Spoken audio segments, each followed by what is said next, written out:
fiziğin, eski tabirle söylersek, fiziğin ilerlemesi ister istemez... Felsefe, Bilim, Teknoloji adlı konuşmalarını yapacak olan Profesör Doktor Sayın Teoman Duralı'nın takdimini yapmak üzere Akademi Konseyi üyesi Profesör Doktor Sayın Hüseyin Sarıoğlu'nu davet ediyor.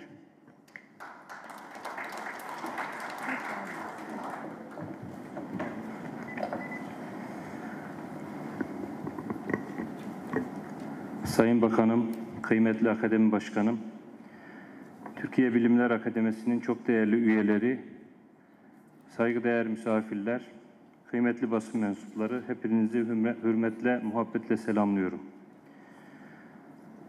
Akademi Genel Kurulu konferansını verecek olan çok değerli bilim insanı, düşünce insanı ve akademimizin şeref üyesi Şaban Teoman Duralı hocamız 1947 Zonguldak Kozlu doğumludur.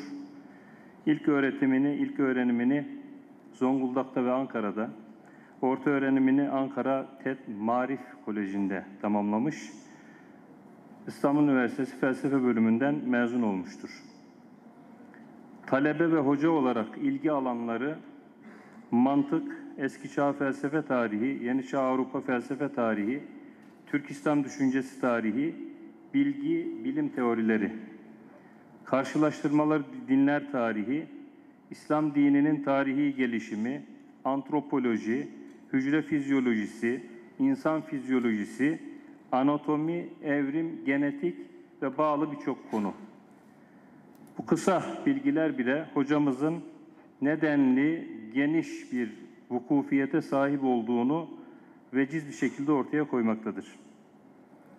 Teoman Duralı hocamız 1975 yılında felsefe bölümünde asistan olmuş, 1977 yılında doktorasını tamamlamış biyoloji felsefesi konusunda, 82 yılında yardımcı doçent, 1988 yılında profesör olmuş, 82'de doçent ve 1988'de profesör olmuştur. Değerli hocamız felsefe bölümünde anabilim dalı başkanlığı, bölüm başkanlığı yapmış. Birçok uluslararası üniversitede, bilim kuruluşunda konferanslar yapmış.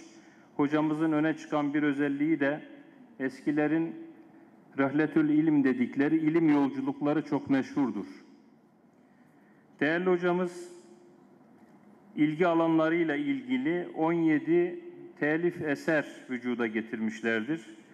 50'nin üzerinde uluslararası ve ulusal milletler arası dergilerde, hakemli dergilere yayımlamış makaleleri, onlarca konuşmaları, konferansları söz konusudur. Çok değerli hocam, benim için de ayrıca büyük önem taşımaktadır. 1987 yılında girdiğim doktora yeterlilik sınav jürisindeydi kendileri. 94 yılında doktora savunmamda yine jüri üyesiydi. Araştırma görevlisi olduğum dönemde bölüm başkanıydı.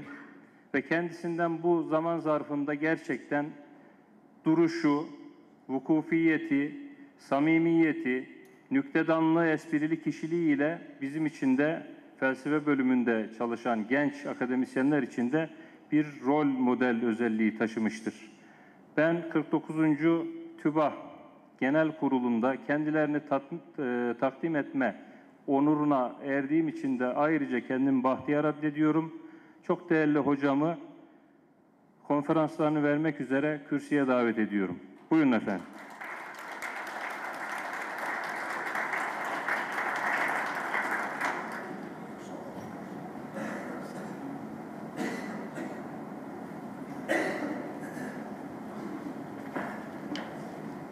Sayın Bakanımız, Türkiye Bilimler Akademisi'nin Sayın Başkanı, misafirimiz Karadağ Bilimler Akademisi'nin Sayın Başkanı,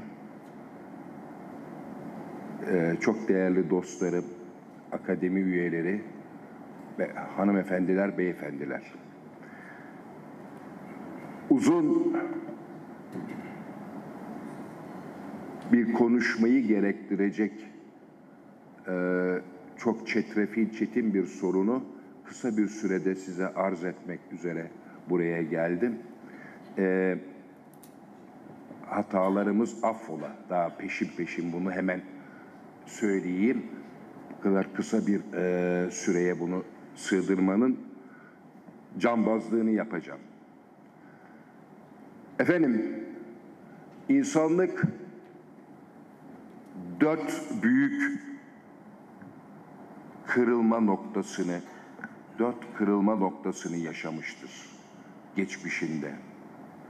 Bunlardan ilki Afrika'da 70. binle tarihlenen, kesin değil tabii bunlar takribi hesaplardır, ateşin yakılmasının öğrenilmesi. Daha önce binlerce yıl insanlar hazır ateşi kullanmışlardır. Ve bu çok tabii zahmetli, korkunç bir işti. Bu dediğim tarihten itibaren Afrika'nın güney batısında, bunu çıkarabilir miyiz acaba? Buradan basıyordum değil mi? Nasıl? Oraya yansıtma. Şu havalide ilk defa ateşin yakıldığına dair bir takım belirtiler var. Mağaralarda karşılaşılmış işaretler var. İnsanlar Afrika'dan 100. 70. binler arasında çıkmaya başlarlar. İki yoldan çıkarlar. Bir, Bab-ül-Mendeb Boğazı dediğimiz bu yöre, öbürüsü de yukarıda Sina Yarımadası. Bu dönemde deniz seviyesi çok düşüktü. Çünkü son buzul çağı yaşanıyordu. Bu bakımdan insanların bu Bab-ül-Mendeb Boğazı'nı aşma işi o kadar zor değildi. Efendim? Tamam, anladım. Peki. İkinci büyük kırılma yazının 3500'lerde icadıdır. Sümerler tarafından. Şu havalide İran'ın güneyinden uzanan Zaros dağlarıyla Basra Körfezi arasında yerleşmiş olan ve ilk devletlerden birisi olan Sümer devletinde, Sümerler'de yazı icat ediliyor. Belki Mısırlılar da ve başka kavimler de icat etmiş olabilir ama bildiğimiz, çok açık bir biçimde tanıdığımız olay Sümerlerin yazıyı icat etmeleridir. Üçüncüsü, efendim özür dilerim, zaman zaman konuşmamı kesip biraz su içmem gerekiyor gördüğüm tedaviden ötürü. Üçüncüsü, milattan önce tabii bunlar hep 6. yüzyıl civarında Yunan'da ve Ege adalarında insanın akıl varlığı olduğu, insanı en fazla belirleyen özelliğin akıl sahibi olduğu bilincinin keşfedilmesidir.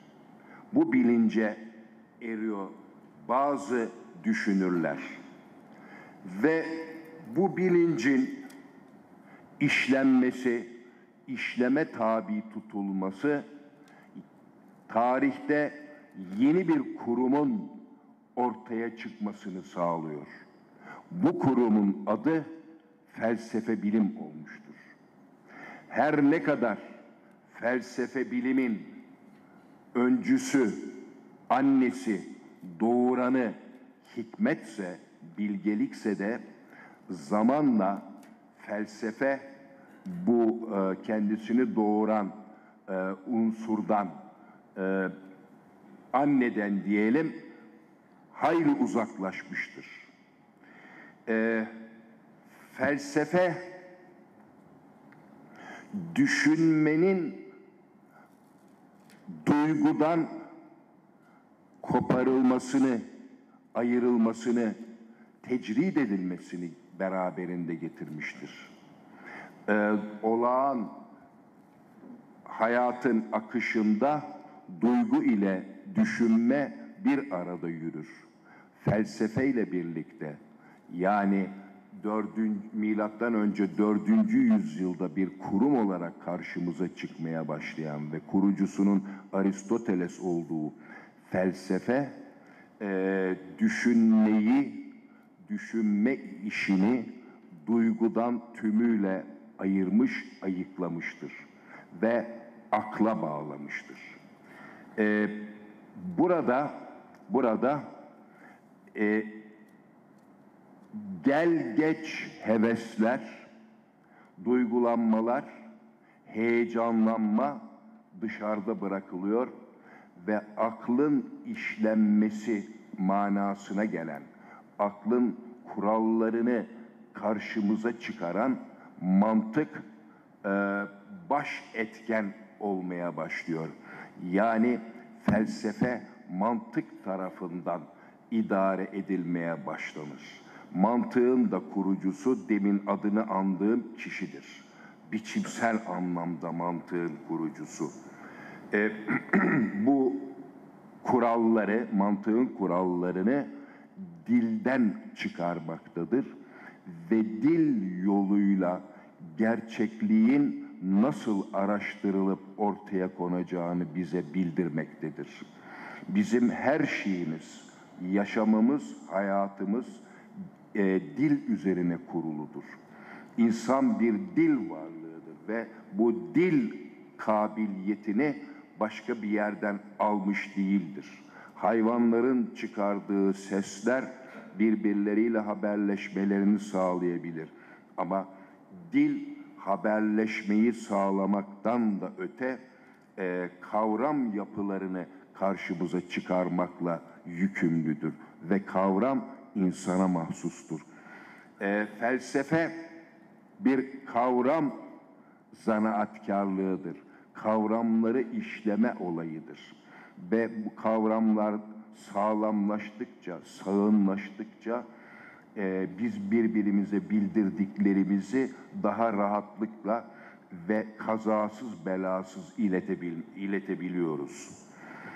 Felsefe bilim bir canlı hücreye benzetilirse,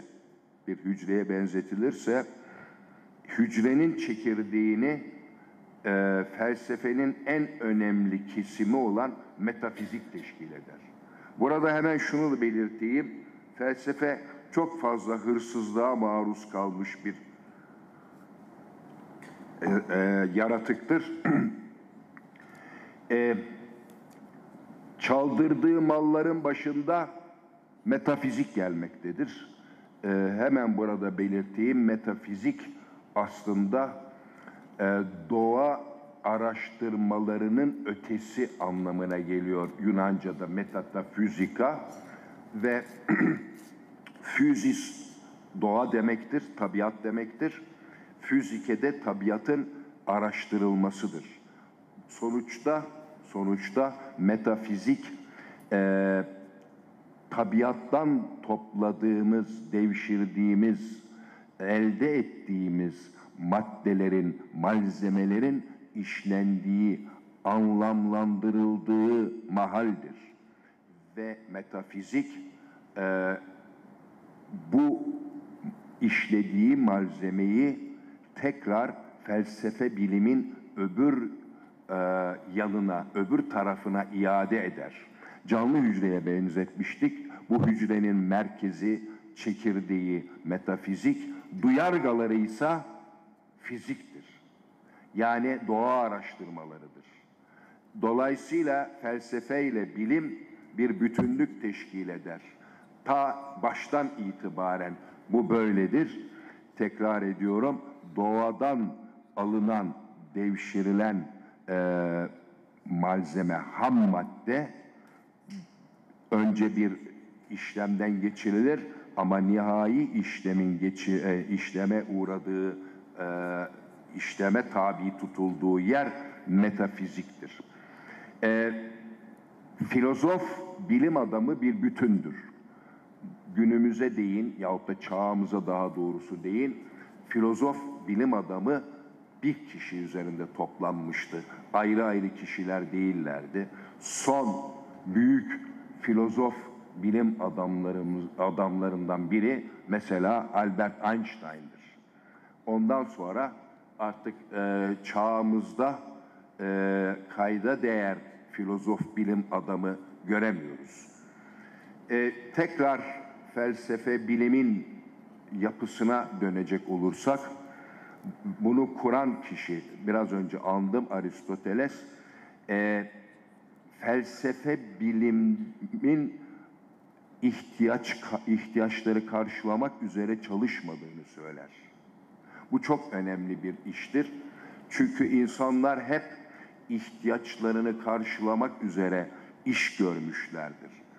Ve insan çok eksik bir varlık olmasından ötürü, yani organları elverişsiz olmasından ötürü sürekli olarak tabiattan topladığı mallarla, malzemelerle iş görmek zorunda kalmıştır. Ve bu çabasına Türkçe'de zanaat, Yunanca'da teknik denilir. Mücbir ihtiyaçların karşılanması için doğadan toplanan gerekli malzemelerin işlemden geçirilmesine zanaat diyoruz. Burada tekrar ediyorum, sadece ve sadece ihtiyaçların karşılanması söz konusudur. Oysa felsefe bilim ihtiyaç karşılamaya, ihtiyaçlara cevap vermeye yönelik bir çalışma değildir. İhtiyaçların karşılanması için evvel emirde insanın bilgilenmesi gerekir. Bütün meslekler, bütün sanatlar bilgiye dayanırlar. Ayakkabı boyacısı, ayakkabının nasıl boyandığını, pilot, uçağın nasıl uçurulduğunu, kalp cerrahı, kalp ameliyatının nasıl yapıldığını, elektrik mühendisi, işte elektrik mühendisliği ile ilgili bilgilerle donanmıştır. Belirli bir bilgi alanına odaklanmamış tek saha felsefedir, metafiziktir. Neden? Çünkü metafiziğin işi belirli bir bilgiyi elde etmek değil, bilgi nedir? Bilgi nasıl elde edilir? Bilginin kaynakları nelerdir? Doğru ile yanlış bilginin ayırt edilmesi nasıl mümkündür? Sorularının cevabıyla uğraşır. Ve bilgiyi nereden elde etmek mümkün? Sorusunun cevabı varlıktan. Varlıkla insan, herhangi bir varlıkla karşılaşması sonucunda bilgiyi elde etmektedir. Bu varlığın çeşidine, türüne göre bilginin çeşidi, türü ayrılmaktadır. Bütün bilgi türlerini, bütün bilgi çeşitlerini, dolayısıyla da bütün varlık türlerini ele alan tek ve biricik saha metafiziktir. Metafizik 3 ana bölüme ayrılır. Varlığı inceleyen varlık öğretisi. Buna Frenkçe'de, yani Yunanca asıllı bir kelime, Fransızca söylenişiyle ontoloji denir. Bilginin araştırıldığı, bilginin derlenip toparlandığı saha bilgi öğretisidir. Gene bunun Frenkçesi, Yunanca aslı gnosiyolojidir. Ve nihayet üçüncü büyük saha, metafiziğin büyük sahası, bilgelik annesinden tevarüs ettiği ahlaktır. Ahlak, bütün felsefe, bilim sahalarına şamildir. Ahlaktan kopuk hiçbir felsefe, bilim sahası düşünemeyiz. Bu bakımdan onu bir tarafa bırakıyorum. Biraz önce kısacası varlıktan ve bilgiden söz ettim. Şimdi fizikten, yani bugün anlamıyla fizik değil, Aristoteles'teki anlamıyla, bilim anlamıyla, tabiatı inceleyen, tabiatı araştıran saha manasında bilimden söz ediyorum. Burada metafiziğin koyduğu, kime dayanarak? Mantığa dayanarak koyduğu yöntem iş başındadır. Her bilim mutlak surette belirli bir yöntemi izlemek mecburiyetindedir. Felsefe bilimin en genel yöntemine diyalektik denilir. Bu ikili bir yol gibi düşünün ve her tarafı iki şeride ayrılsın. Diyalektiğin bir gidişi bir gelişi ve gidiş ve gelişlerinde iki şerit olsun. Bir tanesi analiz, çözümleme, öbürü de sentezdir. Her bilim bu yöntemi izlemek zorundadır. Yani çözümleme yapmak zorundadır. Birleştirim, yani sentezle iştigal etmektedir. Bilimin en önemli dayanaklarından birisi deneydir.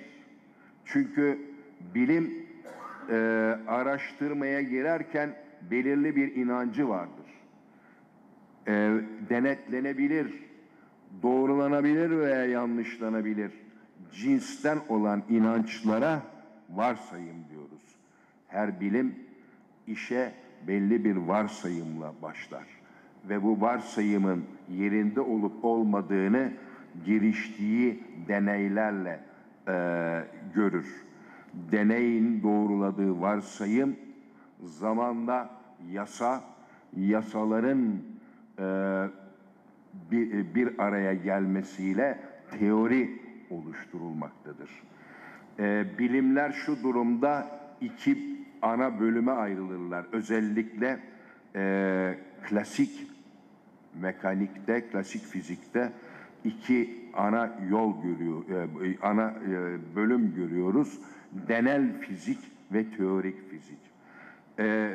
Filozof bilim adamları öncelikle teorik fizikle iştigal etmiş kimselerdir. Gerçi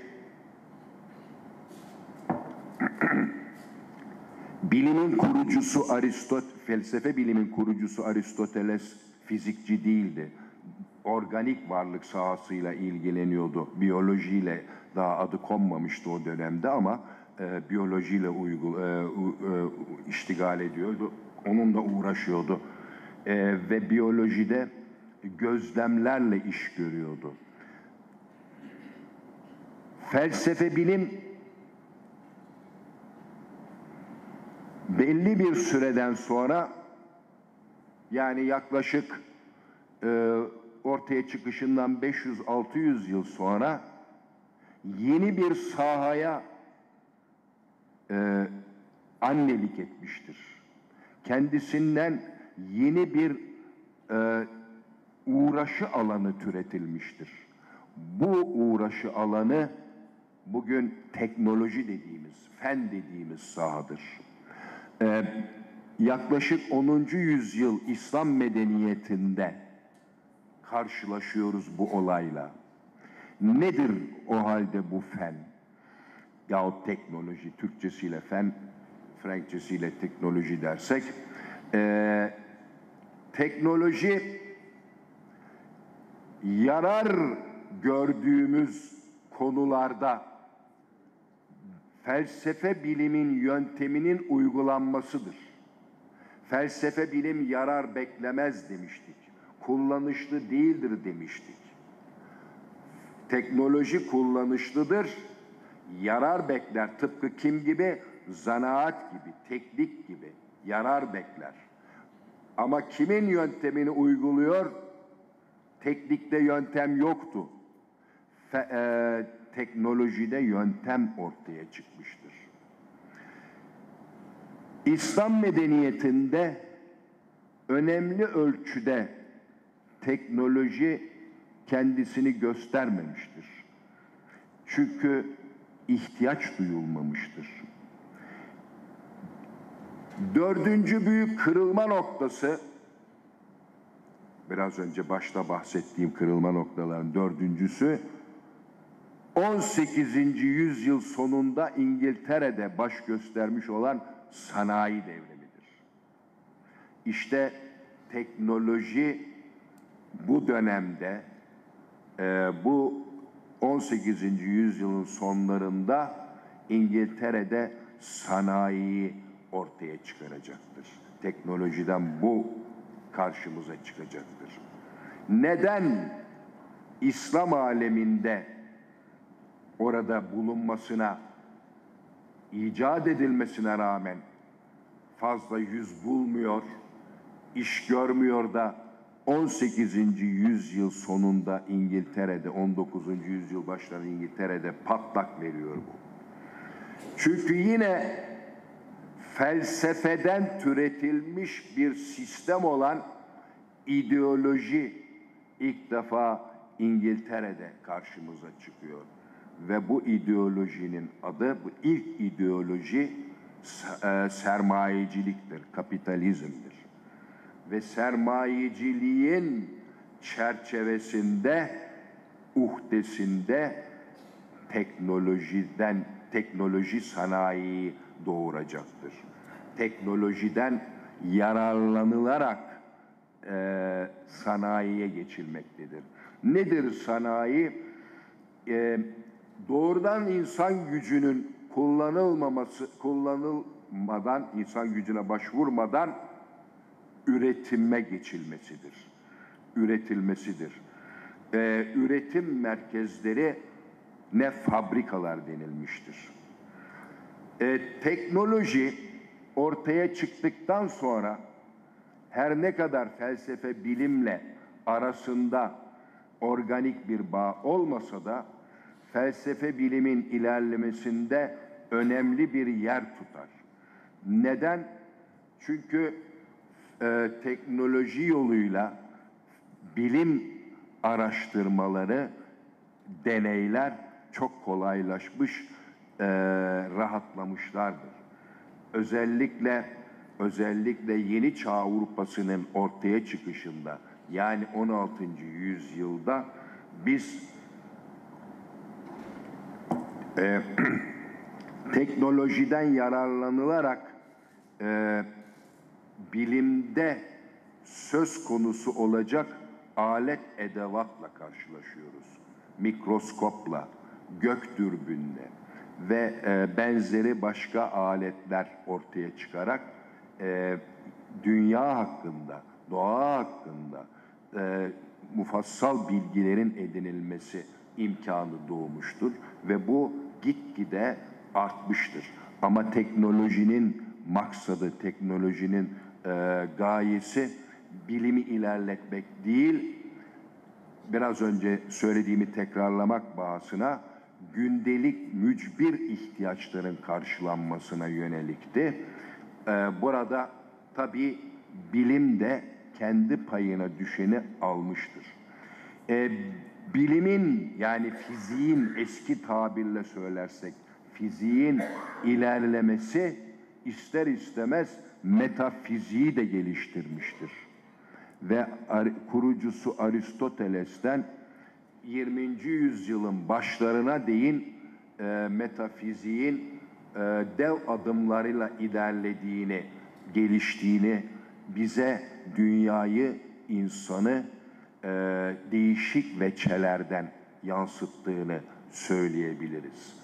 20. yüzyılın ikinci yarısında aşağı yukarı 60'lardan itibaren felsefe bilim durmuştur. Önce felsefe, yani metafizik durma noktasına gelmiştir. artık kayda değer metafizikçiler, bilim adamları çıkmamaya başlamıştır. Ve günümüzde özellikle de Türkiye'de teknoloji bilimle karıştırılmaktadır. Çoğu kere bizde bilime yanlışlıkla teknoloji denilmektedir. Bu büyük bir hatadır. İkisinin gayesi, ikisinin yapısı, biçimi çok farklıdır. Mesela Türkiye Bilim ve Teknoloji Kurumu gibi bir garabetle karşı karşıyayız. Ateşle suyun birleştirilmesi gibi bir olay vardır. Bu dediğim gibi çok sakat bir iştir.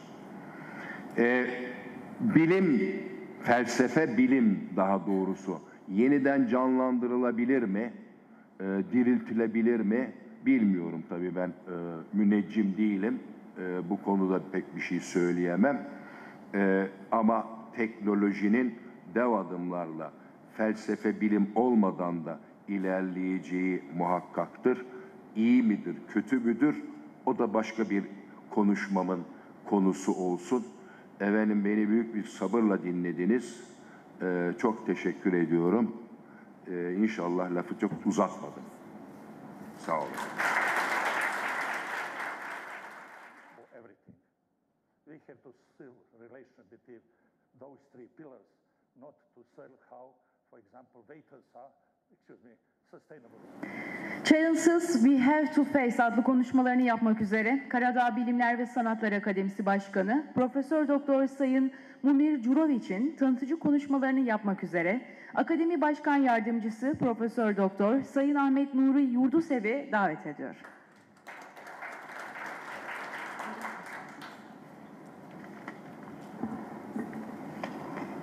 Sayın Bakan, Sayın Başkan, değerli üyelerimiz, hanımlar, beyler. Karadağ Bilimler ve Sanatlar Akademisi Başkanı akademisyen Mumir Curović'i sizlere tanıtmak ve takdim etmekten mutluluk duyuyorum. Curović, Montenegro'da, Karadağ'da doğdu. Belgrad Üniversitesi'ni bitirdi. Doktorasını Londra Üniversitesi Imperial College'da yaptı. Halen Karadağ Üniversitesi'nde eğitim vermeye devam ediyor. Karadağ Bilimler ve Sanatlar Akademisi Başkanı.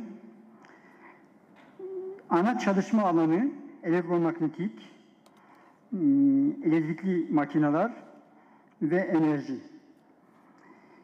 Dünyanın değişik üniversitelerinde kısa ve uzun dönemli misafir öğretim üyeliğinde bulundu.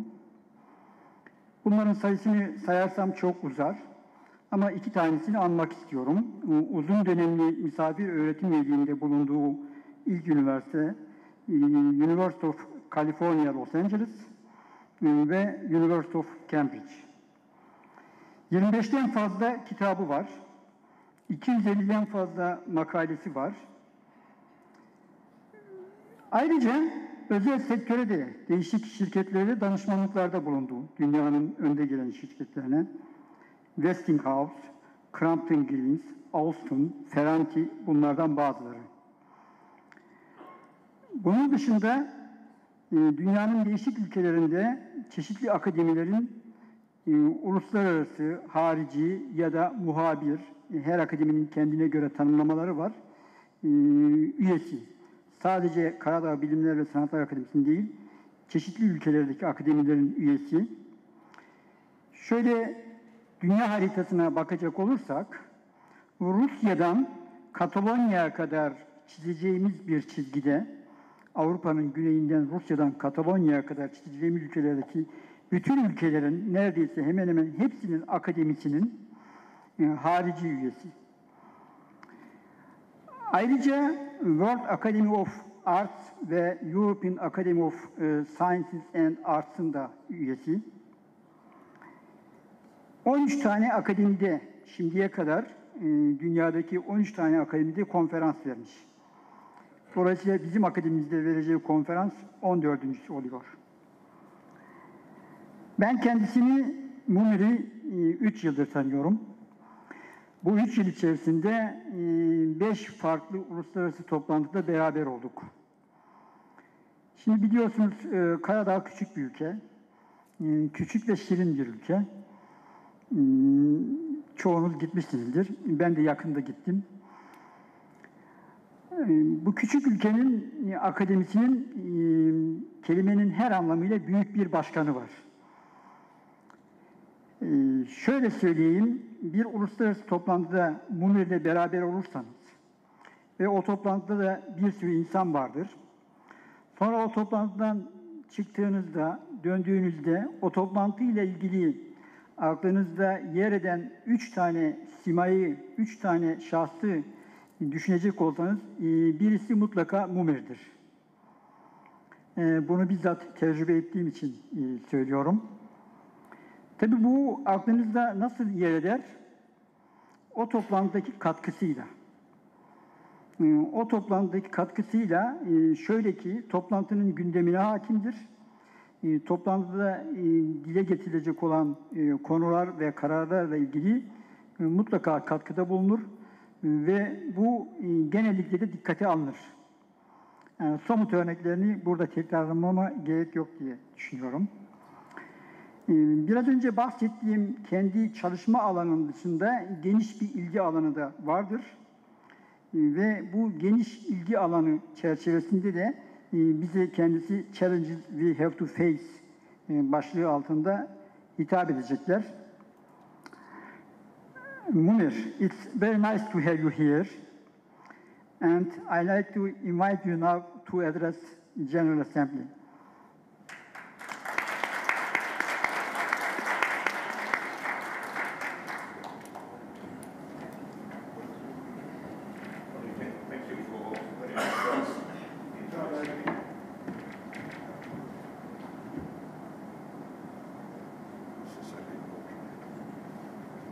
The pointer, please. You can put it in the pocket. Your Excellency, Minister, Mr. President of Academy, distinguished participants of the General Assembly, academicians, it's my great privilege to be invited to deliver a speech on the occasion of your General Assembly. When I was invited to deliver a speech, I thought what to say, since this is Excellency in front of me. So going to talk on something specialist would not be of interest to most of you.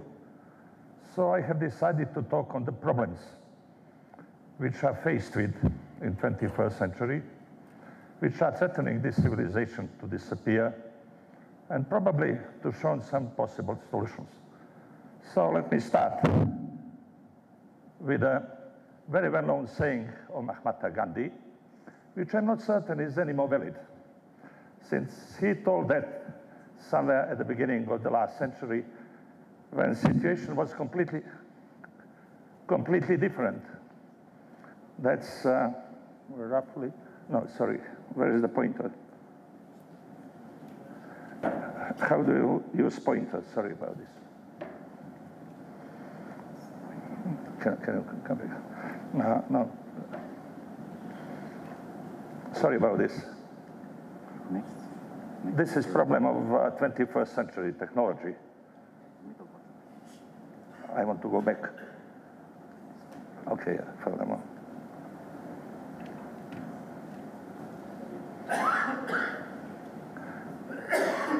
So, how he was right, I will try to illustrate. That's roughly when he told that. But now we have population growth, and at the same time, the two most important resources, that's oil and phosphorus, are going tremendously down. So I'm not certain that grid is something what is important for today. It is obvious looking on the growth of population. You're all aware of that. And what is the most important, that's that at the same time, 50% of the world globalized diversity has disappeared. That's something what we are not aware, even professionals are not aware, that every day we lose 98 whole species in the world. Let me just explain it.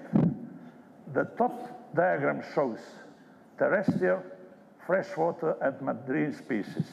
If that was in 1700 index, now it's roughly 60. We have defined this living planet index as the indicator of the state of the art of biodiversity, and it is now 60% compared only to 70 of the last century. This living planet index is due to, first, exploitation. That's related to population growth. That's habitat degradation. That's again related to population growth. Then it's habitat loss. Then it is due to natural sources and due to human sources. And you know, climate change is only, not only really, but in this diagram it's only 7%. Furthermore, if we go to this ecological footprint, it's been only, I think, in 2005 that the footprint which we defined as a measure of the human needs of the resources, it's been 20% higher than it is provided for our generation. So only at 2005, we've been using 20% of the resources of the further generation. I will show later it's more today. If we go to one funny index, which is called life satisfaction, probably some of you know that, for example, in Nepal, they don't use GDP, they use life satisfaction index, which is a measure how a person perceives his really existence on the world. We can register that most of the world are not satisfied with what we are using and how we are living today. If we go further on, we have this inequality, which is recognized mostly as a Gini factor. Most of you are familiar that most of things are concentrated in developed countries. 83% of the world income is within 20% countries. 60% of the world population has only 0.56 of the world income. 20% of world population, that's very important. That's mostly industrial countries are using, you see how much of the world resources. Really, roughly between 70 to 20% of the world resources are used only by OECD countries, if I say OECD industrial countries. Turkey is approaching that probably, but I'm not certain. And water shortage, that's something what is coming definitely to be one of the most reason for the coming wars. If we go back, then if we want to live as an average American, considering footprint, then we would need at this moment five planets of the Earth, such amount of the resources. If we live as some general aspect, we need at this moment 50% more to add to our planet. So we are really stuck nowhere. So on top of that, we have that inequality, which is the best defined by the Gini factor, and that inequality is really the threats of poverty. It is a shame for us to read this, not to have this on the planet. Having people living with less than $1.2, having 1 billion people which lives every day hungry, and so on, so on, so on. So this shows really that this Gini coefficient, which is called, that's indicator on equality, is increasing its value with development. What is contradictory to what we want. So what we face in the next 40 years, what would our children face? Population growth, that's very well known, 9 billion to 2050, although it's been recorded recently that no one knows why, but certain lower percentage of increase of population appears recently. We said this is something what is killing this planet. This is tremendous increase of the trade. 200 billions only in 250, trillions in 250. difficult to imagine if we go business as usual scenario. And that is what is threatening the planet the most. That's all these indexes are falling tremendously down. You can see somewhere fresh water, for example, tropical fresh waters, minus 70%. We have to think how people in this area are going to live and to survive. Gini coefficient, and you see, if we don't use something, if we carry on business as usual scenario, then definitely there is no doubt that emission of CO2 and other greenhouse gases will produce temperature which is going to surpass 2 centigrade. I will show later what it means.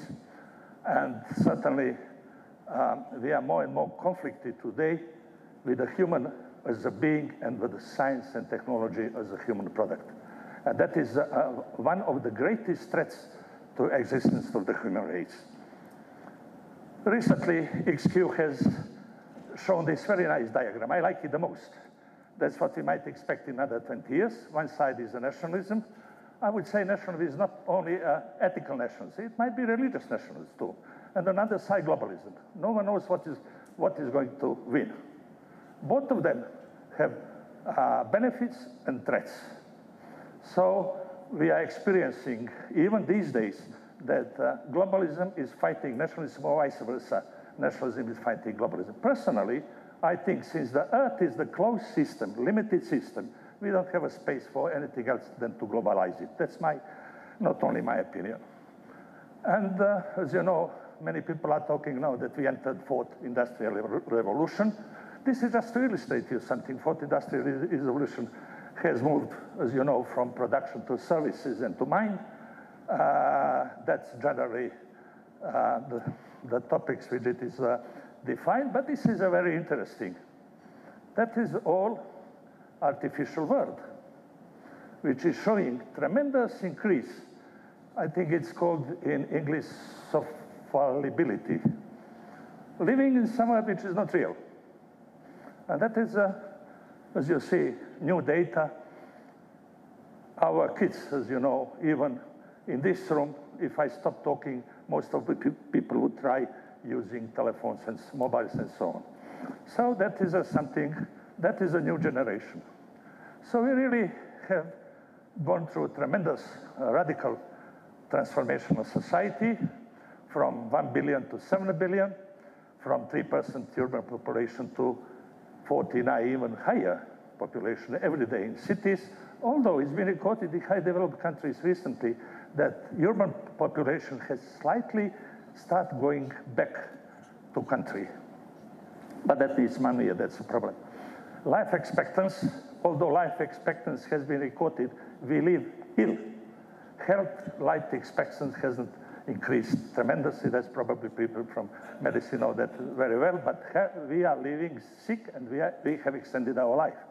Manual labor to automatization, land-based agriculture is now service. Employment in the countries, you know, tremendously fallen, only to 2 or 3% in the OECD countries, what was 90 or 100% before industrial age. And world trade, that is something what is killing this civilization, has gone tremendously up to 27%. So basically, we have many unsolved problems. I mentioned some of them, but generally I would say there are few which we can recognize. That's, can we develop present and future technology without destroying Earth and each other in this process? Someone might think that this is too hard and too complicated, but it is really truth. We had recently a big conference, some of you members participated, Technology versus Society. We are destroying everything what has been done, I would say, by Allah or God. So that is a big question. Can we overcome the technical obstacles to space travel? In any case, doesn't matter, would it be due human or due natural causes, Earth is going to cool. So we have to move. In fact, we want to move sometime from this space. Is it possible?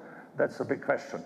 I read recently that Hawking said it is possible, although up to recently, even he was talking it's not possible. But that's out of my really mind.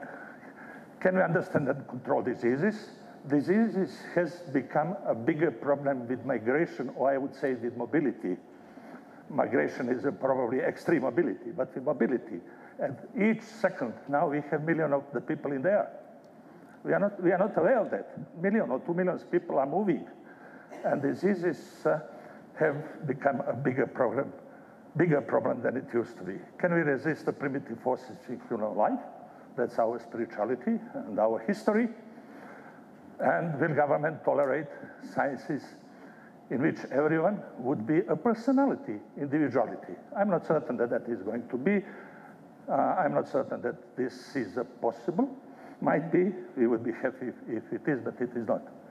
So many in the world have set a different project on the different challenges in 21st century or further. One of the first was Millennium Goals, which disappeared recently. I don't know why. A lot of money, that was UN project, as you know, a lot of money has been involved.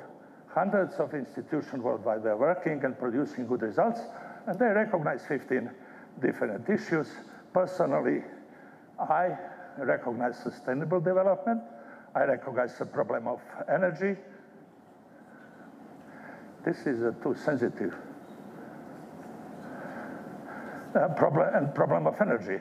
Certainly population is something what is threatening if we don't think of Bilderbergs and others. And this project has been on up to recently, and I will say why. This one I like the most. That's one of the probably the best, in my knowledge, the best layout of the problems we are going to face. Energy, global warming related, excessive population growth, water shortage, destruction of the life in the oceans. We only now have 10% of the eatable fish in the ocean, and I'm not certain which percentage of humanity relies on the fish, eating fish.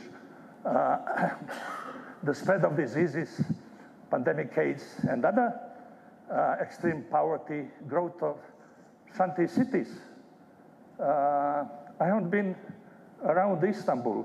I've been only in the center of Istanbul, so I don't know. But that's a typical shanty city. Probably it is going to be more and more similar to Mexico City, which is one of the best illustrations of shanty cities, in which all around the center is not controlled, no provision for life and everything. And that's something what is really threatening the urbanization which is rising. Non-state actors with extreme weapons, terrorism, supported underground by governments, but still terrorists, violent religion extremes, runaway computer intelligence, very complicated, war that could end civilization. We know we have so many nuclear and biological weapons that we can easily destroy the Earth, and so on. At the end, we have, this is one should suggest to manufacture to make this bigger. And this is, we can enter a new dark age. We don't need much, really, to enter that. Even most of us, although probably most of you are younger than me, but some of us did remember a situation where it was just 1 second on the clock to go to dark age. This is what has recognized Earth Commission as different issues, global challenges, the policy directions and international cooperation, reform. They again recognize sustainability, energy, and so on. This is again one nice, which came from Oxford.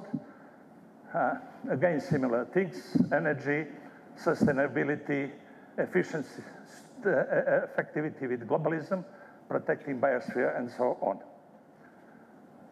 So I ended with a list of the 10 issues which are really the biggest threat to our civilization and which we have to concentrate on. That's energy, water, food, environment, poverty, terrorism, and the war, disease, education, democracy, population.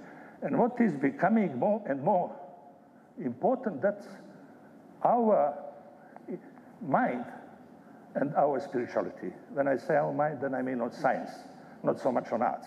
This is becoming more and more in conflict. Since science is growing extremely in time, and our spirituality is linear. So going in time there's a bigger and bigger difference between me as a human and what I'm using, these things and so on. So that is becoming extreme threat. I will say something on that. Why the energy is the top priority? If you go back to existence of the human race, then the increase of energy consumption has grown 10 to the 7th time. The most increase in using any resource on the planet. We do use energy more and more because of simply of two reasons. One, a development of society that's catching up a gap, and another is because of the increase of population. And this is simple to say. But consequences is threatening. If we want to provide the same amount of energy per capita which is used in a typical American citizen, that would be enormous, not possible at all. If we want only to provide 45, that's European standard, then we would at this moment have to increase 6 times energy consumption, in fact 6 times energy production, not possible. We have now roughly 13 terawatt, increasing to 70, not possible. So that is why it is the biggest issue. Just to illustrate that, I'm not going deep in that. Why is that problem? Those are figures, what it means, for example, 1 gigawatt. Don't forget that 1,000 gigawatt is 1 terawatt. For example, just say windmills. 200, I don't know, I can guess, say Ankara probably uses 3 or 4 gigawatts at least. So to provide, for example, with the windmills, you would need 6 to 1,000 square kilometers. And that's a problem, even with nuclear and everything else. But that's not my topic. Why the energy is important? Energy is the key in achieving stability of the planet's climate and stability of the climate. And it relies on energy budget. Energy budgets come from the space and from the Earth. And it is a very complicated, as you know, system. But what is our problem is here. That's the energy which we are using from the sun and the energy which we are using from the Earth. That's fossil and Earth heat, nuclear plus. So that is really something what is a major issue. If we increase CO2, then it means that we would have less an income of energy and everything would change, and we are entering something what might be a ice age or something else. Why the energy is a problem? Probably this shows the best. That's if we want to provide to 10 billion only few kilowatts, then it means 900 million barrels of oil per day. Those are figures which are really out of our mind. But we have really reached the point where we can say everything easy and everything beautiful, but solutions are not always possible. So we say we can solve energy problem, no problem. We would have available, affordable, and accessible energy. That means affordable efficiency, available reliability, and acceptable environmental and economic impact. Beautiful words, but we can't still do that. We can't still do that. That is our aim, but not really easy. What is the problem with the energy? Since we are burning the most oil, since the oil is the main reason for the fast economic growth in any country and in the world totally. Oil is extremely cheap, extremely cheap. Price of the oil doesn't account for anything. We don't know what it does. It accounts only for political relations. We are experiencing that last year or 2 last years. What is the problem? Burning oil or burning coal and everything else, or transforming one sort of energy to another, useful energy. We haven't discovered a very efficient system. They are very inefficient system, 20% even. Say photovoltaic might be even 10% amorphous silicious. The most it is a 30 to 40%. So we lose energy. And that energy is lost in the heat and in the gases. We call them greenhouse gases, CO2, CH4, and 2O, the CO2 is the most present. No, I will skip this. This shows recently that we are using energy. Everything is energy. Let me just illustrate what is the energy. In the beautiful book, it was written by Schreiber, Challenges of 21st Century. He explained how he visited owner of the Mitsubishi. He was very old. He withdrew from business and he organized the Institute for Future. And when Schreiber approached him, owner of the Mitsubishi had a microphone. He was 90 years old. He said, please apologize me, I have to save my energy. And that's energy problem. That's energy problem. And you see, we are wasting energy and still producing 35% of energy from energy, these greenhouse gases. Let me do it. And what is the problem with the greenhouse gases? Problem is capacity, biological capacity of the Earth, basically. And we are listening these terrible stories, horrible stories. And the problem is really, since human discovered industrial age. If we haven't discovered the industrial age, we would have less concentration, less ppm of greenhouse gases in the atmosphere tremendously. With the industrial revolution and further on, we are really pumping too much greenhouse gases in the atmosphere, and we are increasing temperature. We are now, it's been worked out that we are pumping now twice the amount of CO2 which atmosphere can integrate. And what is the problem with that? You heard, professional, not professional among you, people are talking 2 centigrade, 4 centigrade, so on. And we heard all that COP has, we will end up this century with 2 centigrade decrease. But no one is certain. What means 2? 2 means can somehow survive. 4 means capacity of the Earth only for 1 billion people. And that is terrifying. No doubt in that. Earth doesn't have capacity for high increase of the temperature. We can fight, easy to say, we can fight CO2. We can reduce carbon intensity of energy. If we reduce 80% less carbon per unit of energy, that means new technology. If we reduce energy intensity 10 less per GDP, GDP is going to kill this planet. I will explain that. And to reduce health. Who wants to reduce health? Everyone is fighting to be wealthier. So easy to say, complicated to work out.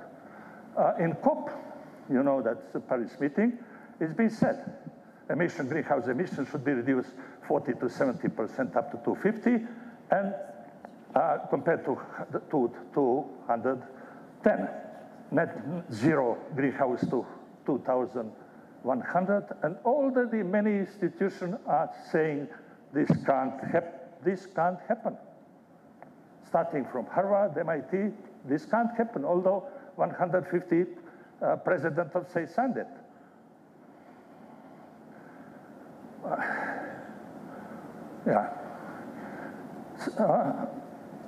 What are potential impacts of climate change? We are all experiencing that, all personally, individually, and collectively. That's heat waves, flood production, diseases, ocean ecosystem, Arctic ice melting, glaciers disappear, forest burns, heat-induced deaths. I think it's been reported only 2 years back in Europe was tens of thousands heat-induced deaths recorded during the summertime. Rainforests would become more vulnerable. Extinction of some half of no plants and animal species. What we are waiting on is this. We are waiting on some El Nino, which is going to bring this energy, this heat from the bottom of the oceans to the surface. Then everything is gone. At the present, we are happy as a civilization because the heat is accumulated in the depth of the oceans. When it is going to come up, I wouldn't like to live in that time. So we start talking on these problems, sustainable or survivable. Sustainable is a very fashionable term, and it is official term, and it is not possible really to define it by original definition anymore. Sustainability is a complicated issue because it relies on the economy, environment, and society, which are extremely interlinked with feedbacks, and it is not often known when you change something how it is going to reflect that. But still, we keep talking of sustainability. What is the problem with sustainability in the real life? We consider nature as a constant. No one is thinking that Earth is losing many of its properties. Natural capital and ecosystem service are not accounted for anything. GDP growth confused with increasing yield wealth. We all know that GDP is a wrong parameter. The problem is we can't find a better. We can't at the moment find a better. And so subsidies, that's policy, that has been shown completely wrong. Completely, how China is increasing their productivity by subsidies, selling very cheap what is not cheap. So there are many things which we do now which is completely against sustainability as a term. So what is the dilemma? Since we all the time talk on economics, everyone is elected for prime minister or minister, he talks that his country will be wealthier and wealthier. We are only talking on economics, nothing else. But, and the growth. No one is talking reducing economical growth as business as usual. As we do it now, it's not possible. So simple as that. It is a very short-term issue. Although all politics in the world, in poor and rich countries, relies on that. Growth, economic growth, and increasing GDP. Negative growth is not possible again. So we are trapped really between what to do. We can't go up, we can't go down. So this means we have to solve this uncertainty. And on top of that, prices. What are the prices? I personally don't believe, if there is someone from economy, please excuse me, but I don't believe in theory of prices. What is the theory of prices? That is an extremely complicated issue, as economy is an extremely complicated issue. So energy efficiency is something no one is against that. So what we have to do to become sustainable, if it is possible, first of all, is to start discussing on values. We lost all values, doesn't matter on society and other part of the world. When I say lost all values, I don't think that we lost some our I would say, spiritual values. But the values which govern the world, they have been lost. So we have to reinvent new values. The most complicated issue. We have to rethink to organize science and education. Everyone keeps talking education is the most important. What should be the most important education? Economy. Economy, modern science. We have to carry on. Someone won't agree with me, but global governance.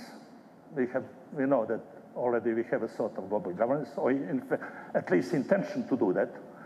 We have to think this is really something what economists should know. GDP is not a good parameter, definitely. GDP doesn't count many things. And what it means, destroying everything to have a figure bigger. Then, as you know, there are many theories now, circular, green, new economic theory, and so on, many theories. Which one is going to win? Difficult to say, but people realize that we have to change economical models and change GDP. Many people say to what is called equitable global human well-being. Since we want to live well. Yeah.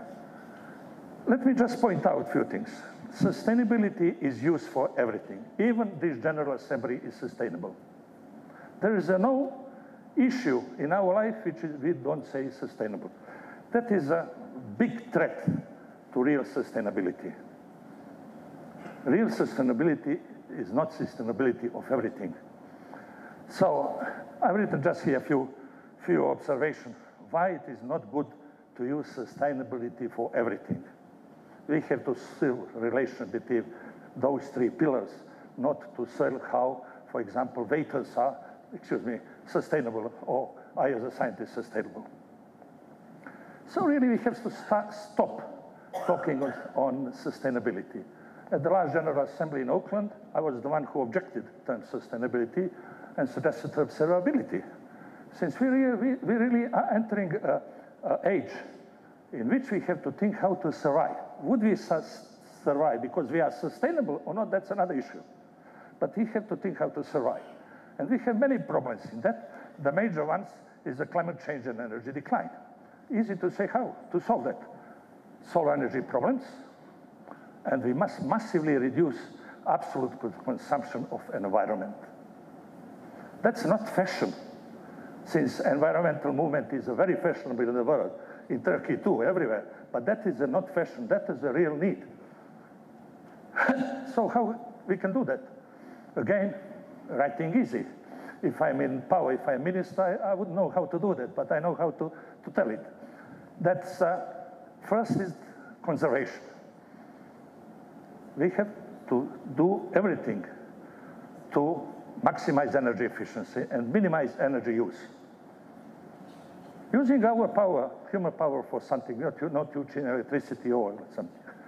Develop new sources of clean energy, complicated, because of low efficiency, and decrease food note index. That's very important. Otherwise, no point in any discussion. It's been worked out that we can satisfy our need with only 20% of current consumption of energy. I mean, that's worked on the paper. We would be all happy if it's work in reality. But people argue that we are really not wasting, we are killing energy sources. So what do we have to do? We have first to start rethinking on the economic values and economic added growth. That's redefining values of non-renewable resources. That's important. Not many things are renewable. Not many things are renewable. Generally, 100%, nothing is renewable. And to bring more thought on science, technology, and possible using for new economy. There is no other way. Blah, blah would not change anything. Only new technology which comes out of the new science. Certainly no new social development too are needed, in which civil societies should be more and more present in the world. And I personally think that many of us experience that this world is going to such order, having a globalized world. We would have institutions and we have protocols. Government wouldn't mean anything. Ministers, officials wouldn't mean anything. That is something, I belong to those people who believe that we are moving toward that end. Empowering sustainable through science, technology, this is a very important, This is very important. To reach footprints lower than biocapacity plus life support system capacity. If we don't reach that, then we have to take a pencil, good computer, and to work out how long we can live on this planet. As simple as that. And coherent research, stable development, and certainly how we can achieve that. It is easy to talk on that. So there are different mitigation measures. I just listed a few of them. One of which is not easy. It is easy to say, but very difficult to achieve. That's this one. Business as usual growth is 1.6 to 3 in average in the world. Some countries want to have 5, 6, 10. And they are very proud because they achieved 6% growth. But they've done that on the environmental basis. This is a very complicated achieve, but definitely we have to do that. We have to do that. If we don't do that, then everything is uncertain as far as this civilization is concerned. So we ended up last year to meet the Sustainable Development Goals. Personally, I participated in it in some ways. I don't know how Millennium Goals disappeared. Millennium Goals were a very good project, but it disappeared. Now we have Sustainable Development Goals, and we have, sorry, my fingers are too big for this. And we have this. This is COP21. This is, I think, 200 somewhere. You see this in red. This says, if we stop emitting greenhouse gases, it is not clear, depending, is it MIT, Harvard, or someone else? It will be probably another century to reach some stability, which is long term, and we don't know what is going to come. I'm not going to discuss the Millennium Goals, you know all of them. And they might work, unless someone clever comes again, and we have the same case as with the Millennium Goals, invent something new. These are just, you are familiar with these COP results, starting from temperature to 2 centigrade, although many people say it's not 2 centigrade. It is on the basis, it assumes at least 2.5, and but they were talking on 1.5. So it is good that this document is signed, but there are many uncertainties behind that. You see this one, 100 billion has to be provided by rich countries to poor countries. I would probably ask the minister to comment that. Is it possible? And others, but it is a move ahead. Anyway, it is a move ahead.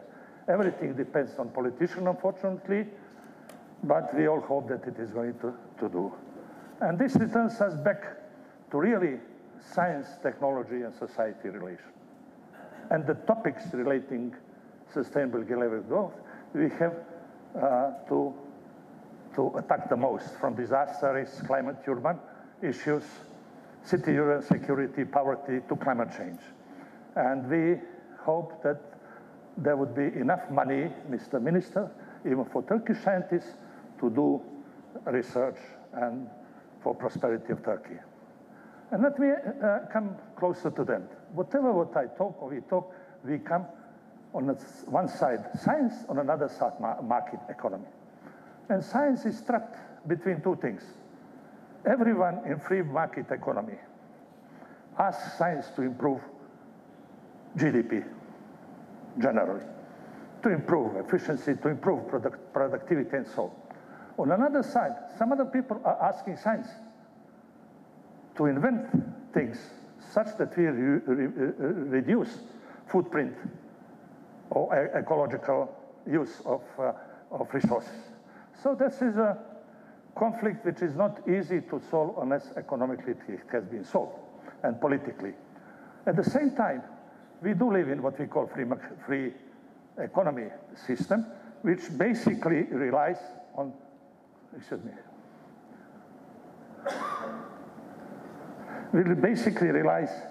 deregulation and privatization. And we are all experiencing that in any country, even probably not in North Korea. But basically, those two principles are contradictory with what we can do. And there is no doubt we can't live in the society in which competition is the major issue. The Earth is a closed system. If we can travel in the space, then that's another thing. Competition, fine, but only under certain things. Cooperation should be something between those two issues if we want to still live further. So really we come again to the basic questions. Would humanity preserve and with science and technology respect men? At the moment, it doesn't. Even in medicine, not. If we just know what is being done in nanotechnology, and tomorrow probably picotechnology, that's against human race. I'm not saying against religion. That's another issue, but that's against human. So we are not certain that this. Will science become an integral part of civilization? Complicated to say. We have to ask that, and we have to really have a filter to do that. will men be able to respond to the ethical issues raised by the progress of science and needs of society? At the moment, no. At the moment, although we have from Singapore, 2 or 3 declarations, Singapore, different institutions, but we say scientists are ethical because they are not making products of what they are done in the paper. But definitely, there is no today ethics in this field, or at least to say ethics is not the most important. Well, and not carrying on. So, in my view, we have an index, some of you know, Human Development Index, which is based on poverty, inequality, unemployment, health, education, and many more parameters. Basically, if you use more energy, your index is higher. You can recognize that on the countries. I personally think, unless we start reducing wealth of the most wealthy country and decreasing wealth of the lowest developed country, somehow to reach mutual understanding in the world, we don't have a future. And I worked out, I'm not certain that index of even below 150 should be something what might provide a different future. And let me just finish with a question. This came again from Mahatma Gandhi on technology, who says, I will rephrase, that we have 2 options: to let technology work and to destroy everything, or to impose culture such to fight unuseful things from technology. And whatever what I say, anyone who says, will come to the science. And I found this beautiful saying, our true mentor in life is science. Thank you very much.